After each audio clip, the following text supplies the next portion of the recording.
John Fredericks Radio Network. Joining us now, Alfredo Ortiz. He is the president and CEO of the Job Creators Network. Alfredo, great to have you. John, good morning. Great to be on the show. Thank you very much. Happy New Year. Happy New Year to you. Alfredo. It's going to be a great 2019, that's for sure. We are going to have one, assuming you can rein in this Fed. Now, look, I understand that Jerome Powell had to get rid of quantitative easing. That is not a long-term plan, all right? And Janet Yellen did that, or Alfredo, because we had anemic 0.5% growth, and she was petrified even the tiniest interest rate would cause another recession. So we clamped it down artificially. And I get it that it's got to come up a little bit in order to get back into equilibrium. But it's almost like Jerome Powell wants to tank the Trump economy now. Tell me I'm wrong. Well, John, it's funny that you said that because, in 2015, the Fed chair at the time started taking rate increases then and promised 3 or 4 increases for 2016. And lo and behold, none of them materialized really. Interestingly enough, just in time for the election, right? And now that, Trump's in place, the rates just keep going up and up and up. And as we have been saying that they got to stop. Because it's just basically like what we've said is they're not only pumping their the foot on the brake, but they're pulling the parking brake at the same time, because there's two things going on here, John. Right? It's not only the Fed rate increase, but it's also the unwinding of that bond portfolio, $4 trillion. It's like on autopilot, $50 billion per month, just on autopilot. So when you combine that with the rate increases, it's really going to start slowing down the economy. And that's what we're seeing. And we can track this, the route in the market all the way back to that October 3rd press conference that Powell had. So the president has complained bitterly. He's even floated the idea of firing the Fed chief, Jerome Powell, which I don't think he can do because. But, I mean, he's frustrated, right? Because he hired the guy, right? He gave the guy the position. What to do? How do you solve this? Well, and you're right. I mean, I don't think there is, the reality of firing Powell is really there. He was recommended by Mnuchin, which is probably why Mnuchin felt kind of the need to try to correct some of the route the economy was seeing and the market. But we do need to see this repeal of the rates. We need to see a slowdown, if not a complete stop of these rate increases. Allow the bond portfolio, allow the quantitative tightening now, which is what's happening. Allow that to continue, but stop with the rate increases. And in fact, we would like for him to reverse course and announce almost immediately that they're actually going to take the rate back down by 1/4 point. I think that would actually send the right signal. Not that we're going to a recession, but that he just overdid it. I mean, look, I don't think they're going to take it down, right? Because that would basically make Jerome Powell have to admit that he was very mistaken in this whole thing. So I don't see that happening. I don't think they're going to take it down. So if he just didn't raise it again, Alfredo, what kind of a difference would that make? Because now they're talking about raising it again in Q1. Well, I mean, to an extent, we feel like we've already won some kind of a victory because, again, for the past 2.5, 3 months, we've been out there. Steve Moore and we wrote an opinion editorial just last week on this. If you remember originally, just a couple months ago, Powell had indicated they would take 3 or 4 rate increases in 2019. Right now, that's gone down to maybe 2, and really the market's really indicating now that there may be just 1 rate increase at the beginning of the first quarter, and that's it for 2019. So we're slowing them down. And I actually think the idea of a complete stop at this point and that we see no rate increase in 2019 is going to be a probability here because the market is responding. Obviously, we've lost almost $4 trillion in wealth since that October 3rd press conference. And I think Jerome Powell is going to be finding it hard-pressed to continue to defend himself and because the data is just not there to support it. If you look at commodities, for example, John, they're down 12%. And when you look at oil and copper and all the commodities, farm prices, I mean, these are down 12% for the year. It's, the inflation is well within check. And frankly, a little bit of inflation is actually good for the economy. Mm-hmm. When you see a little bit of price increases and increases, it helps revenues overall for companies, which means it helps them to reinvest back in wages. We're seeing wage increase, for example, John, increase the most we've seen in a long time, over 3%. And in fact, these non-supervisory wage increases are going up faster than the supervisory ones, which is a great thing. The blue-collar worker wage increases are going up faster than the white-collar. That's a great thing. It's good to see a little bit of inflation in the economy. It's well within check. He did his job. To make sure that the economy didn't overheat, but we just think that he went way too far. And again, even though it doesn't look like he'll take a rate decrease because he'd have to admit it, we sure would like for him to be a big boy here and actually admit that he made a mistake. And put your big boy pants on. We're with Alfredo Ortiz. He's president and CEO of the Job Creators Network. Hey, just so that I know, Alfredo, if people want more information, where do they go? Yeah, thank you, John. They go to jobcreatorsnetwork.com. That's jobcreatorsnetwork.com. Again, Job Creators Network was founded by Bernie Marcus, who is one of our most incredible American dream stories entrepreneurs. He was hired at 48 and then started at the Home Depot at 52, and today employs over 400,000 people. And he just fundamentally, he's 88 years old, and every single day he wakes up, he just believes in America, he believes in our country, and doing the right thing, especially for our small business owners, which, as you know, is small business owners across the country are the backbone of our economy. Right. Over 70% of jobs are in their hands, and it's just so critical that our small business owners have these wonderful regulations and lower tax environment that the Trump administration put forth, that continues to thrive. And again, that's why we need the Fed to stop. What do we do? What would be your advice, Alfredo Ortiz, to the president on the wall and the shutdown? Yeah, that's a good question. I mean, I think the focus that the president shifted, this is not about immigration, really. This is about the flow of illegal drugs and opioids coming through the border, human trafficking, gun trafficking. These are real issues. Of course, it's the immigration issue also. But, we cannot discount how much of an issue this is related to those other three elements that I mentioned: drug trafficking, human trafficking, and overall gun trafficking. It's horrible what's happening coming across the border, and so we have to have security at the border.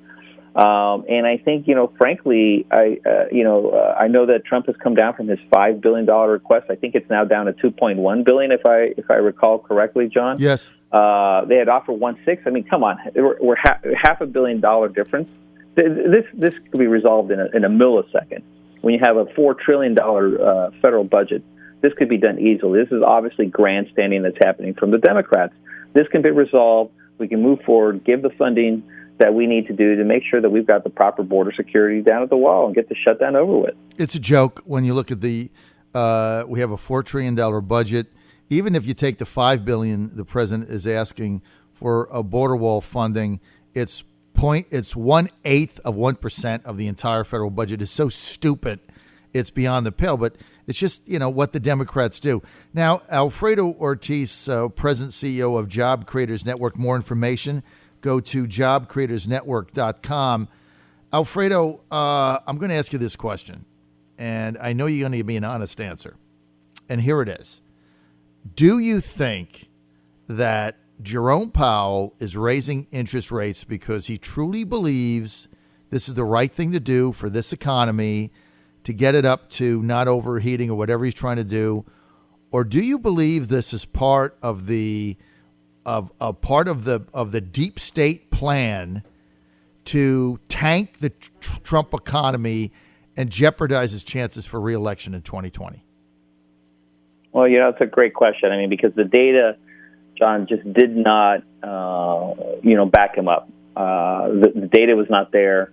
I think the one thing that folks admire a lot about Trump is, his, doggedness about a particular issue. And I think he was right on this particular issue of telling the Fed that they just have to stop before they hurt the economy. And I think This was literally Powell just basically saying, look, I'm going to show that I'm independent from the president, and I'm going to raise rates regardless.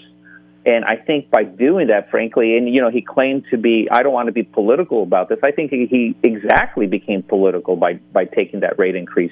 The data did not justify in any way, shape, or form for him to take that rate increase. Yet he did it. So all I can say is that probably was a political move, whether it was because he doesn't like Trump or just because he wanted to show he's, the man in charge of the Fed. I'm not quite sure. But the data did not justify for him to take that rate increase.